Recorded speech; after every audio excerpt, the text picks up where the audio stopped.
Assalamualaikum warahmatullahi wabarakatuh. Perkenalkan, nama saya Iksan Abdul Aziz dari kelas 1 TKJ 2. Perkenalkan, nama saya Muhammad Muslim Dewa dari kelas 10 TKJ 2. Perkenalkan, nama saya Asep dari 10 TKJ 2. Perkenalkan, nama saya Tiara Putri dari kelas 10 TKJ 2. Perkenalkan, nama saya Putri Yuliati dari kelas 10 TKJ 2. Perkenalkan, nama saya Satya dari kelas 10 TKJ 2. Kami di sini akan membahas materi tentang meneladani peran ulama penyebaran agama Islam di Indonesia. Nah, pertama-tama kita akan membahas terlebih dahulu tentang masuknya agama Islam di Indonesia. Ada beberapa teori tentang masuknya agama Islam di Indonesia, sebagaimana diungkapkan oleh Ahmad Mansur dalam buku Api Sejarah Jilid 1. Teori-teori tersebut yaitu: 1. Teori bujran oleh Profesor Dr. Snowhorgrove. Teori ini tidak menjelaskan secara rinci antara masuk dan berkembangnya Islam di wilayah ini.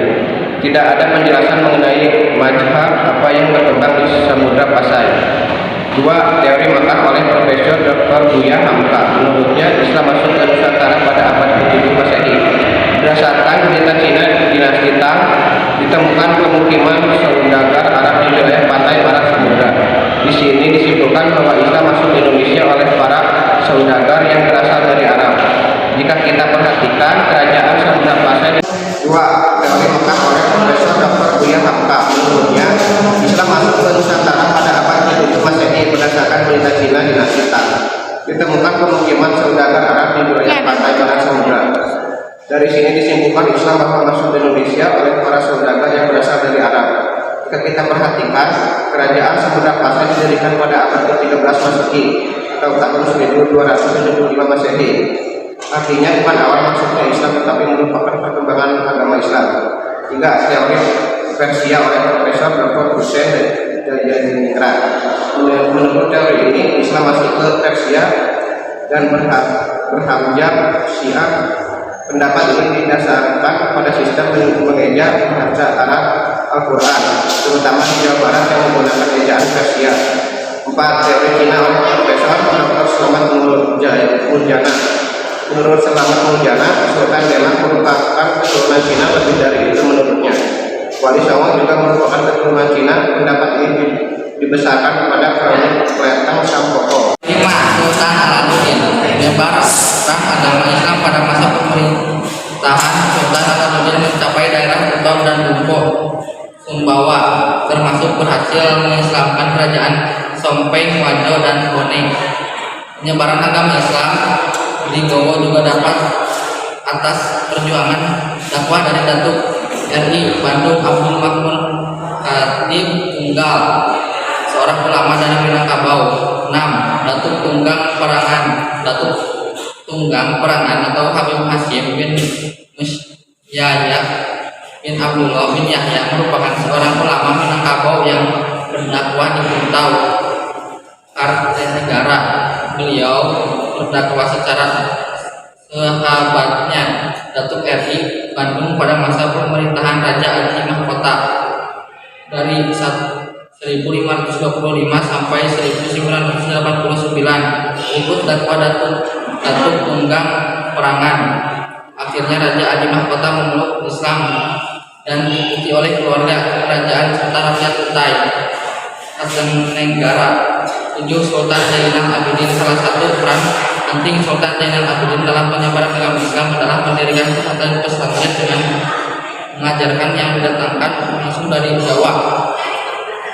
Selain itu, beliau juga mendirikan Jalebe atau Banto, akhirnya yang bertugas membantu Sultan dan mengawasi pelaksanaan syariat Islam di Sultanan Ternate.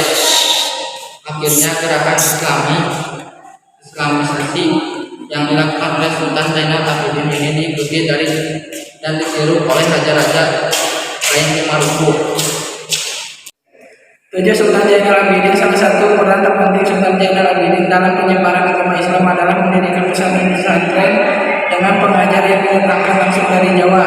Selain itu, beliau juga mendirikan Jolebe atau Batu akhirat yang bertugas membantu Sultan dalam mengawasi pelaksanaan syariat Islam di Kesultanan Ternate. Akhirnya gerakan Islamisasi yang dilakukan oleh Sultan Zainal Abidin ini diketahui dan ditiru oleh raja-raja lain di baru.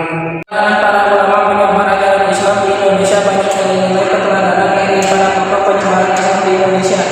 Di antara nilai keteladanan tersebut adalah: 1. Hidup sederhana. Berkat kesederhanaan para ulama penyebaran Islam di Indonesia, perjuangan dakwah menunjukkan hasil luar biasa. Banyak rakyat jelata masyarakat miskin, orang awam dengan sukarela memeluk agama Islam. Ahlak para ulama dibantu dicontoh oleh semua kaum. Para ulama ini patut dicontoh oleh semua kaum muslimin, apalagi saat ini gaya hidup modern, hedonisme dan materialisme sangat kuat mempengaruhi masyarakat. 2. Gigih dalam perjuangan para ulama lebih menguatkan kelancaran dakwah daripada kepentingan pribadi dari keluarganya. Kesenangan duniawi diabaikan demi keberhasilan dakwah. Medan dakwah yang berat berupa keberhasilan, peralatan, dan ancaman musuh tidak menyurutkan tekad perjuangan dakwah. Mereka optimis mampu melaksanakan tugas dakwah dengan baik. Belum menguasai ilmu agama secara luas dan mendalam, para ulama melakukan penyesuaian ajaran Islam dengan tradisi lokal tersebut tanpa menghilangkan adat yang sudah berlaku di masyarakat. Hal ini hanya bisa dilakukan oleh ulama dengan penguasaan ilmu agama yang mempunyai luas dan mendalam. Sudah itu diperoleh karena ketakutan belajar ilmu agama kepada 3. Menguasai ilmu agama secara luas dan mendalam. Para ulama melakukan penyesuaian ajaran Islam dengan tradisi lokal tersebut tanpa menghilangkan adat yang sudah berlaku di masyarakat. Hal ini hanya bisa dilakukan oleh ulama dengan penguasaan ilmu agama yang mumpuni, luas, dan mendalam. Semua itu diperoleh karena ketekunan belajar ilmu agama kepada ahlinya. Mereka berguru kepada para ulama yang jujur, keilmuannya bersambung sampai kepada Rasulullah SAW. Belajarnya juga tidak instan, namun terprogram melalui tahapan-tahapan yang jelas. Dari ilmu dasar hingga mencapai ilmu yang tinggi, ditempuh dalam kurun waktu yang cukup lama. 4. Produktif berkarya. Para ulama sangat produktif berkarya lewat ilmu pengetahuan dan amal soleh. Banyak kitab dan tulisan karya mereka yang terus-menerus dipelajari oleh santri hingga saat ini. Karya-karya tersebut merupakan wujud kepedulian para ulama dalam menyelamatkan generasi penerus agar terjaga akidahnya dari pengaruh ajaran sesat. Para ulama berusaha meluangkan waktu, tenaga, dan pikiran untuk mendokumentasikan pemikirannya melalui sebuah kitab. Hal ini merupakan bentuk amal jariah yang akan terus dikenang sepanjang hayat oleh generasi setelahnya. 5. Sabar. Kesabaran para ulama tampak jelas saat berdakwah kepada masyarakat awam. Mereka mengajarkan ilmu agama dengan cara dan metode sederhana tapi mudah dipahami, bukan sebatas teori, dan dengan amat ringan dapat langsung dipraktikkan dalam kehidupan sehari-hari. 6. Menghargai perbedaan. Para ulama penyebar agama Islam di Indonesia sangat toleran. Terdapat budaya lokal, masyarakat pribumi yang memeluk agama Islam tetap diperolehkan melakukan tradisi-tradisi lokal yang sudah diselerakan dengan ajaran Islam. Dengan demikian, tidak ditemukan adalah benturan antara ajaran Islam dengan budaya lokal. Justru sebaliknya, antara ajaran Islam dengan budaya lokal mampu berjalan beriringan. Sikap toleran akan menumbuhkan rasa persatuan dan kesatuan bangsa. 7. Berdakwah secara damai.